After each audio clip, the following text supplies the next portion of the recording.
السلام عليكم ورحمة الله وبركاته. آد بانو فرحسنها إنان إذن كلا سو قيب قالوا حفلة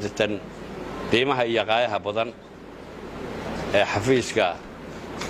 ودودها حقوق آدنيق وكسو بندقاي استراتيجية ده صدح السنة iyo waxqabadkii warbixintii waxqabadkiisii intii uu soo jiray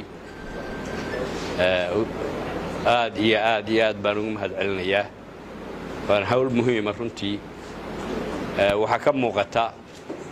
labada buug inoo soo bandhigay ama warbixintii halkii laga akhriyay inay tahay mid aad mugul leh oo waxqabad weyna mid hore loo soo maray iyo mid qorshe soo socdaba waxaan idin sheegaynaa sida hore loo sheegay dawladda Puntland inay ugu horeysay Soomaali maamulkii fura xafiiskan sida uu u furay xafiiskan ugu horeeyay buu siinayaa ahmiyadiisa waan ognahay waxyaabaha runtii in waxyaabo badan ka dhimayeen marka waxaan u jeednaa dawladda qurihii xilkama saara runtii waa xafiis aad moodo dadkoo dhana nooc walba dadkoo dhan u adeegaya marka waxaan runtii ku boorinayaa iyadoo ay dawladda Puntland ugu horeyso in waxa laala wixii taageero ah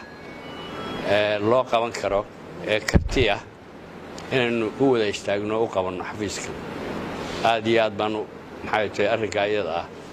u soo jeedinaya waxaan ballan qaadaynaa dawlad ahaan inaynu dhiiri gelino runtii waayo Puntland waxay ku horumartay muhiimadda ay xafiiska ugu horeysay furitaanka ay furtay baa ahmiyadda ay sidaas oo kale u siinaysaa marka waa ballan qaadaynaa waxa laala wixii naga aadan inaanu xafiiska isaga ku taageero waanu la shaqeyno